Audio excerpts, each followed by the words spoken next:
The Nation. Tinubu likely to get minister's performance record this week. Olakuleyin declared to become 43rd Olubadan. President Oke's panel on green economic drive. Central bank withdraws cybersecurity levy circular. Anxiety over Iran president after chopper crash. And 4,000 Nigerian students in Germany. Okay, which story? So the cybersecurity, the president, an order had gone out before by the CBN that there would be 0.5% levy on all electronic transactions. That is supposed to serve as a cybersecurity levy. It's supposed to support the prohibition, prevention of any cyber issue that can come up. Cybersecurity issues. Any cybersecurity issue. So Nigerians had complained this is undue hardship, already facing several challenges. Why would you bring in this levy now?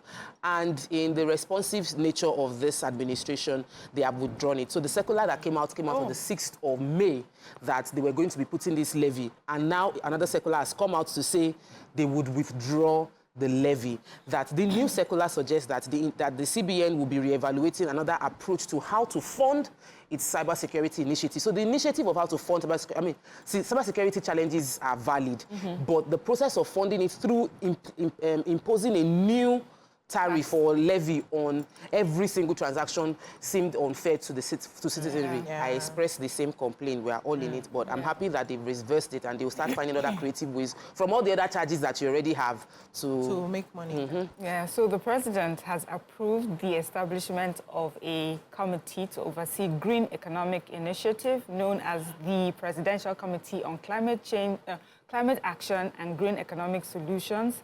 The committee would coordinate and oversee all the policies and programs on climate action, green economic development. And this move is to remove constraints to coordination, foster a whole-of-government approach to climate action programs, and provide an efficient governance architecture. Also to ensure that relevant institutions in the sector are plugged into the president's vision and are collectively implementing the renewed hope agenda on climate change. So, of course, the president will chair this committee that has the Minister of Environment, it has Ngalale, Lazarus Angbazo, that's the CEO of Infracore, so many others. And I was looking, I thought I saw Miriam Longa somewhere, but I didn't. No problem. You saw it, right? Okay, but we'll confirm. Yes, we'll confirm, but not in this paper, right? Anyway, so I think it's a welcome committee. Major headlines. So the president, Bola Ahmed Tinubu, is expected to receive the scorecard of members of his cabinet this week. We know that the administration is going to be 1 year old, but the ministers will be clocking 9 months in office tomorrow, since they were sworn in August 21 last year. Now, the scorecard of special advisors and heads of key departments and agencies will also be delivered to the president. They said 48 ministers were inaugurated by the president, but they are now reduced to 46. We know that Minister of Labour and Employment, Simon Lalong, had to resign into the Senate after his victory at the Court of Appeal.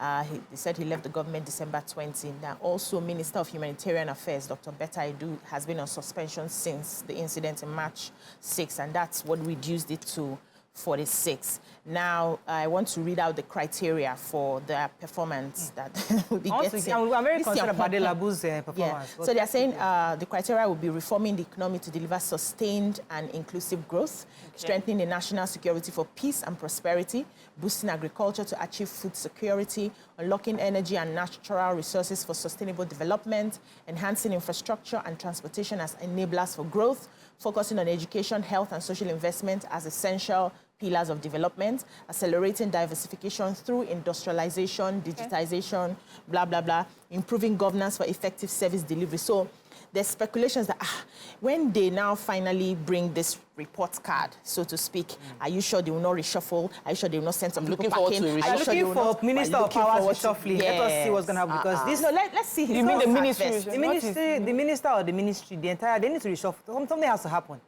Have you paid your April bill? Or sack? Many Nigerians in that band, they have not paid. Guys, over the weekend, many people have not paid band. Even we have not in our house. They've not cut your lights. No, they don't cut it. I'd rather do generator. Rather do diesel. You don't want... The money they're expecting, they're not going to get it. This month, what we have spent When you for power... No, No, it's not. Postpaid is not. It's not. Don't worry, we're on your side. Don't worry. We are banding together. We are banding together. Anyway, Olubadan designate Oba Owolabi Olakuleyin. Yes, sir. Okay, so he is now the Olubadan designate, and all the hurdles he needed to scale has been scaled. All they're waiting for right now is the governor's assent to his becoming the official Olubadan. According to the reports, the governor, Ayo Makinde, is currently out of the country and is expected any moment from now. So he will be the governor who traveled out of the country last month. Is expected back anytime. 88-year-old Olakunleyin, prominent businessman, politician, Balogun of Ibadan land, is expected to be succeeding the late Oba Lekan Balogun, who passed on 2 months ago.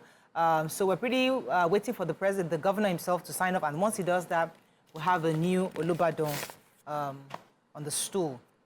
Okay, the Punch. Federal government may slash 6 trillion naira fuel import.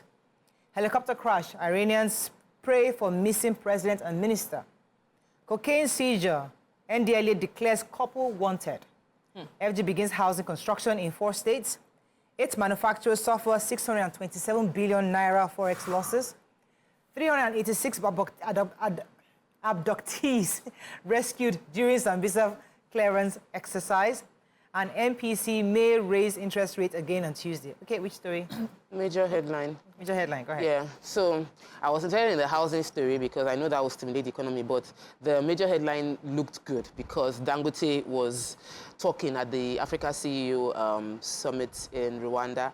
He mentioned you and Dangote were in Rwanda together. Yes. So, Imagine I that. didn't go for business. I don't believe it. I don't believe it. I went It's for in Rwanda. pleasure. I don't believe it. I think there was a Dangote connection behind. Dangote couldn't come and see you. Yes. How can he not come and see you? Newspaper review. Let's continue with the good news. He was saying very boldly, somewhat flauntingly, that Nigeria will not have to, that the Dangote refinery in Nigeria can successfully cover the entire Africa's need for Jet A1 fuel. Wow. Okay. Can cover West African need for Fuel?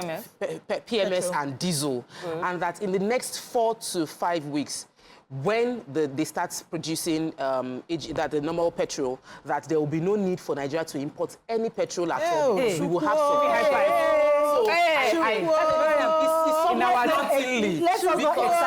In our lifetime. Yes, that will not have to import. Should we start celebrating? Let's wait. No, let's wait. 5 weeks. Let me finish the story because there's a little bit of caveat to that story. Oh, wow. If Nigeria has capacity to supply the crude oil to Dangote, but because of what some of our brothers and sisters and people in the sisters, let me call it fully, in the south, in the creeks are doing, and the stealing of crude oil, we might not be able to supply Dangote the crude oil required. So if Dangote has to import crude oil to refine, then there might be a little bit of problem. But still, we will not have to pay transport costs for the fuel that we are going to be getting. So it's still a good. It's sort of Let's like keep a good, our celebration. 5 weeks, Abi. Let's not. but let's not go to our diesel is already on ground. Aviation fuel. Aviation fuel as well. Let's go on a so- short break. When we come back, as Mariam said, in our lifetime. Yes, we will not import. And they said Naira will strengthen as well because they won't be putting so much pressure on using dollar to in our import. lifetime. I've been hearing this Let's for go so on a long. break. Let's believe. Let's believe. We'll be right back. Still reviewing Punch. Have a story? Yes, so I have a story from Iran. So the report says fear and worry weighed on Iran Sunday as the Islamic Republic waited for news on the fate of President Ebrahim Raisi and his helicopter as we know, the helicopter went missing in a foggy mountain area. Of course, while waiting, we heard from the European Union, Saudi Arabia, countries who were involved in the search. Unfortunately, this morning woke up to the news that the helicopter was found and the president and the foreign minister sadly lost their lives. So our heart goes out to the people in Iran. Yeah. Now.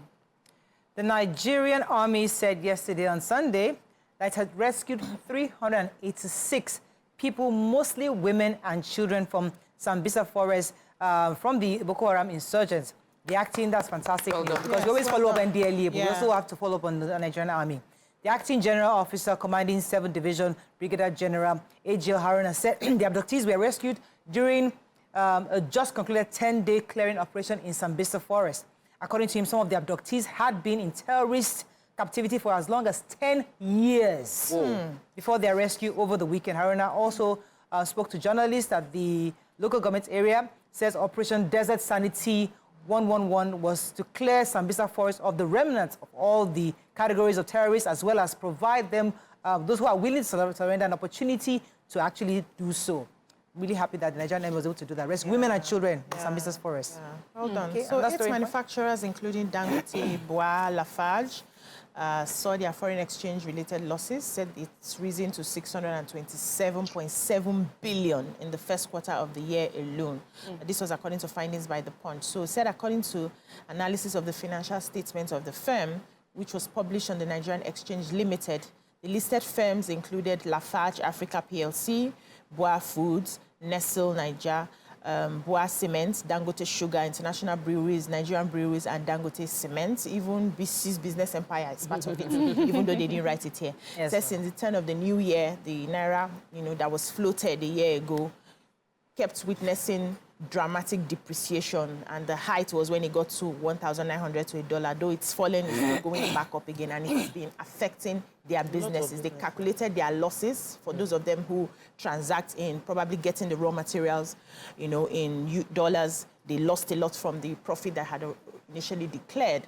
And in another news, they also said that manufacturers are complaining seriously that the goods in their store are increasing in price even while it is packed.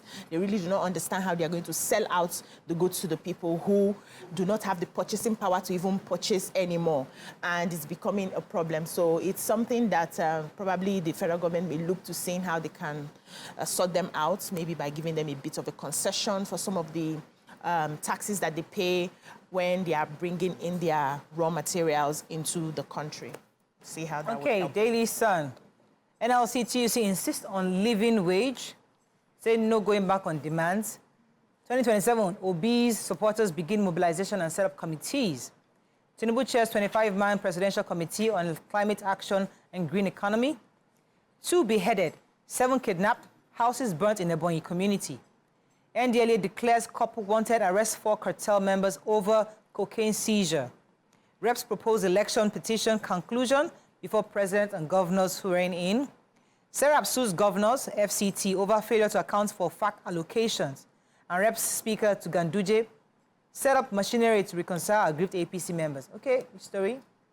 The major headline, the NLC, TUC, and the insistence on a living wage, they gave us a breakdown. NLC, in a statement released by its president, Joe Ajero, detailed how they came about the proposed 615 minimum wage, 615,000 naira as minimum wage. They said accommodation costs at 40,000 naira, electricity 20,000 naira.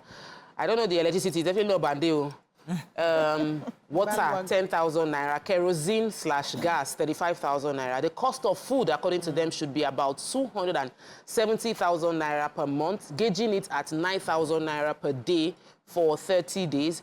They also included the fact that there should be 50,000 naira for medical bill, 20,000 naira for clothing, education 15, sanitation 10,000, transportation 110,000, resulting in a total of 615,000 naira. And they said that this is what they view as living wage. They complain about the lack of transparency and good faith undermining the credibility of the negotiation, that the government isn't willing to negotiate with them, and they cannot in good conscience accept the wage proposal that will result in the reduction of income of federal level workers, that those that are receiving 30K right now are being augmented by the president's 40% peculiar allowance as well, which also, yes, which covers a few things, and that they are open to negotiation, but they will not take anything less than a living wage. So now we need to redefine living wage according to their breakdown. The government too will do their own breakdown and justify it. Okay, so I have Peter Obi's supporters group. So the supporters group of Peter Obi, that's the presidential candidate of the Labour Party, put together a group called Obedient Harmonization Committee. They have commenced mobilization and have even set up various committees ahead of the 2027 polls. No. Is it, I mean, it's the beauty of our democracy. I'm happy that they are mobilizing. Yes. So the president, Judge Joseph Inan Maigari, very strategic too. They didn't get somebody that is officially obedient. But Joseph Inan Maigari. How do you know? I don't know. I'm just saying, as in, there's not from the east. name. I'm saying. Yeah. So No, it doesn't mean all the Easterners are obedient. okay. What I'm trying to say is that That's Joseph obedience. Inan Maigari is as the president Nigerian. of Obedience Harmonization Committee was a very strategic move because when you if you cannot Yeah, that's just read the paper. Read the papers. Thank you. Received wide acceptance across the country, and the nominated volunteers have accepted to work for the Anambra State governor. Everyone is aware that they have been assigned a delicate task whose execution, success or otherwise, would have critical and far-reaching effect and consequences for the land and the nation in general. So we're happy that, I'm just excited because the truth is that the beauty of democracy is when you have various groups coming together and trying to challenge status quo, which is that's what democracy is about. So we're happy that they're working towards 2027, which is helping to keep the people on their toes to So understand I that have will be 2 challenged. people have been beheaded and 7 others, including women, abducted by suspected warlords in Ikachi, Akparata, Effium community, Ohoku local government area of Ebonyi State. They said about 2 weeks ago, suspected fighters had attacked Inikiri, Umwezioka in the community and killed 11 people, including a pregnant woman, children between the ages of 2 and 12, elderly men and women, and burnt 30 houses. In fact, they said a healthcare center that had been built by an international organization was also burnt by these warlords. And then they now say that warlords had come in around 3 a.m. and killed these people. So they're looking at it that it may be like a reprisal attack. So they've been fighting. They say this war has been going on since 2021, January 21st, where they just go into each other's communities and kill people, pregnant women, children, nobody is safe. And the community leaders are asking, government to please get involved in a way that can bring back peace and security in their communities. That's so the point very quickly. Anxiety as police keep mum 3 months after the disappearance of 5 officers on operational assignments in Abia. Lives lost, houses burnt as Osun or your communities clash over land. And Aida Tiwa APC in dilemma over choice of running mates. Okay, which story? So there's been a land dispute between Paku village of Okeoba, Iwo local government area of Osun State, and the neighboring Ofaibo village in Lagelu local government area of Oyo State. And that resulted to a loss of lives and property. Said it happened Tuesday, May 7, 2024, between 6 a.m. and 7 a.m. when some farmers at Paku village reportedly attacked by some thugs from Ofaibo. The Paku village farmers were on their farm to harvest palm kernel, and they were reportedly shot by the gunmen. Said one of the casualties of the bloodbath was a student of Umar College of Education, Iwo Toib Adewale. He was killed in the attack. There were houses reportedly razed at Paku village. Adewale was, according to them, the governor of his class. He was studying English and political science, and he just lost his life like that. So it was an issue between the 2 villages. They said they had gone to harvest their palm kernel at the farm. And, by the time they got there, they found that it was like an ambush, and then it started killing them, and they retreated to Offa just like that. Right. Now, the leaders of the 2 communities are rendering 2 different accounts of what's actually happened. I think it's something people should just read to have an understanding. Okay, should we move on to leadership very quickly? Despite strikes, falling standards, 67 varsities produced over 6,400 first-class students in 3 years. Army falls coup attempt in the Democratic Republic of Congo. Bandits kill 6 farmers in Kaduna. And Iran president feared dead in chopper crash. Yes, I took the coup attempt to topple the democratically elected government in the Democratic Republic of Congo. They said the country's army was able to foil this attack. They're saying that these people were mostly Congolese and foreign fighters. They attacked the house of the former chief of staff, who is a close ally of their president, on Sunday. They say about a group of 20 assailants in army uniforms assaulted the residence, and then an exchange of gunfire followed. Some suspects have also been arrested. They said 2 guards and assailants were killed in the attack on the chief of staff's residence. Spokesperson and the Japanese ambassador says. Anyways, they're also trying to say that some of them were linked to a formerly exited politician. So I guess we'll know a lot more as the story unfolds, but it looks like they did a good job in protecting their country. So You have well to run done off to them. any important No, yes, you know what, manufacturers are complaining that they have a lot of unsold goods, mainly FMCG products, that because of the cost of living keep going up, many products are not being, especially palm oil producers are being the worst hit in the market because they are not getting their goods sold as fast as possible and is affecting them. However, beer producers are best performing. Somehow, when they're stressed. Nigerians are still drinking Yes, to reduce their To stress. wash down the That was stress. the interesting part I wanted to highlight, but really, We're still economically... throwing parties. We're still throwing parties, though. All right. Let's go on a short break. When we come back more to our hot topic of today, stay with us. We'll be right back.